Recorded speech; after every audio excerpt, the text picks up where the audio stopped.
guns and working in a hood, if that were the case. Not from a bacteria. Yes. What do we call viruses of bacteria? Bacteriophage. So lambda DNA is bacteriophage DNA.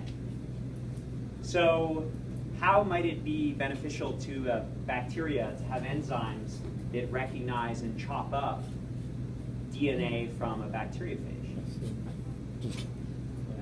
Like cut off the, it's like cutting off the infection. If there's a problem in the coding, you cut it off before the code's wrong. It's like World War Z when he hacks the woman's arm off. Except I didn't see World War Z. Yeah. But yes, I assume that is the basic idea. Okay. So it's kind of like that, all right? But essentially, remember the Hershey-Chase experiment? What happened in the Hershey-Chase experiment? No?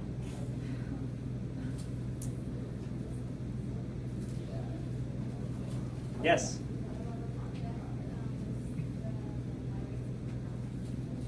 That was one of the earlier ones. This was one that involved some of the stuff we're working with today. Can you click the...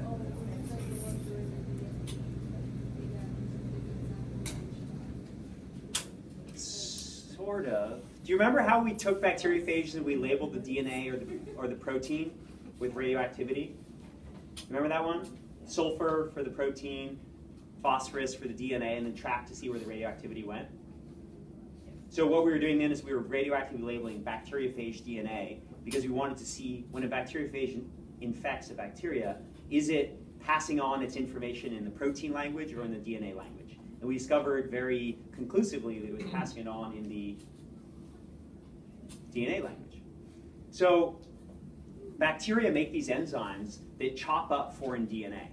And they have this ability to modify their own DNA so that the enzyme won't cut that sequence in their DNA if it's what's called methylated. They can add a little group onto it that stops it from being cut. So essentially, it's kind of weird to think about, but it's almost like a rudimentary immune system where they make an enzyme that cuts foreign DNA to prevent infection. So if you think about bacteriophages, and this is a petri dish that has bacteria growing all over it. What we've done here is take like a dilute solution of bacteriophage and gone and spritzed it onto the front of this, essentially a lawn of bacteria. And all of these little dots that you see are foci of infection, where one bacteriophage infected one bacteria, infected it, passed its information on, caused it to create more bacteriophages. It ruptured, released bacteriophages that infected the neighbors, and so on. So this is like viral apocalypse upon the bacteria. All right, these little foci of infection spreading. So it's kind of cool. These enzymes are really pretty. They're red. No. What they do is they latch on to DNA.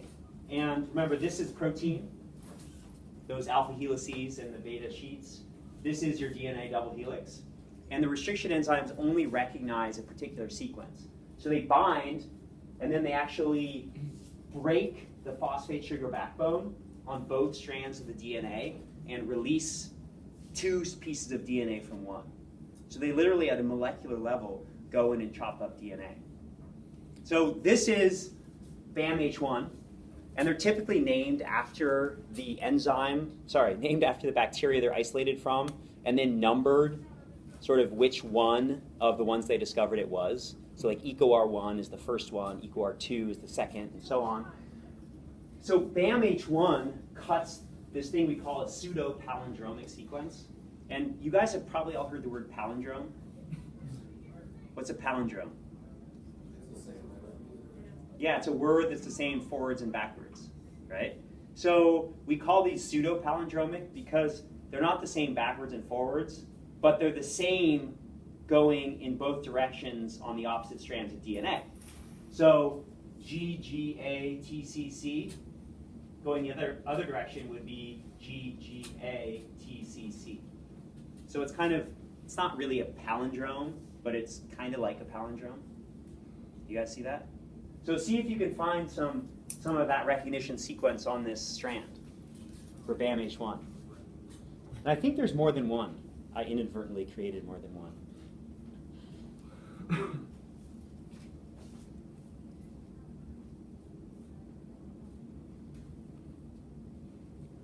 Fortunately, there are computer programs that will go through and find these for you, so you don't have to find them by sight. But I'm imagining some of you are zeroing in on that area. GGA-TCC, GGA-TCC. So what it does is it binds to that site and nowhere else, and then it cuts it.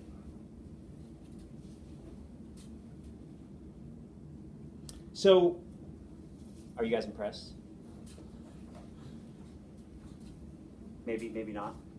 I'm impressed to know that there's bacteria have a enzymatic defense against viral infection. It's kind of crazy to think about. But how do we actually use these for biotechnology? And I'm only going to cover just the briefest of brief examples here, and Jeff is going to be talking to you guys in great detail about genetic engineering after this next midterm. But in essence, if you have a bacteria, if a bacteria has its own genome, all right, so it has this big piece of DNA that has lots and lots of genes on it. But bacteria also have these little pieces of DNA that are circles of DNA that just have one or a handful of genes on them. And we call those things plasmids.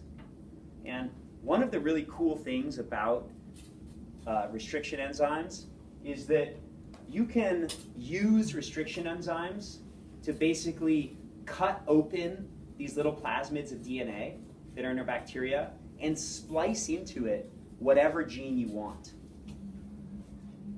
So these molecular scissors, if I go back a couple slides, do you notice how they leave a characteristic overhang of single-stranded DNA? It's like GATC, GATC. What that means is that if you combine DNA together that's all been cut with the same restriction enzyme, those overhangs of single strands will find each other and hydrogen bond to each other. And you can actually, once they've hydrogen bonded, seal them into place.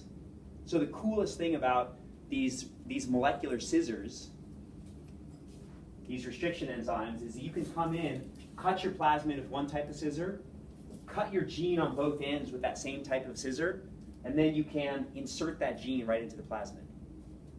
Yeah? Is this something they kind of do with genetically modified foods?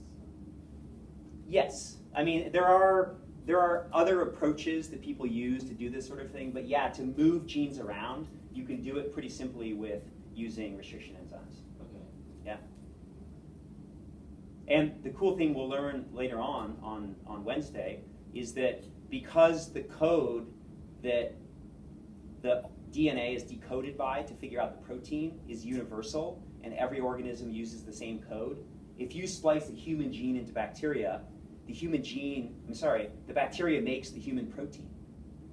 And so you can cut and splice genes back and forth kind of at will using these little molecular scissors and some other more sophisticated techniques as well.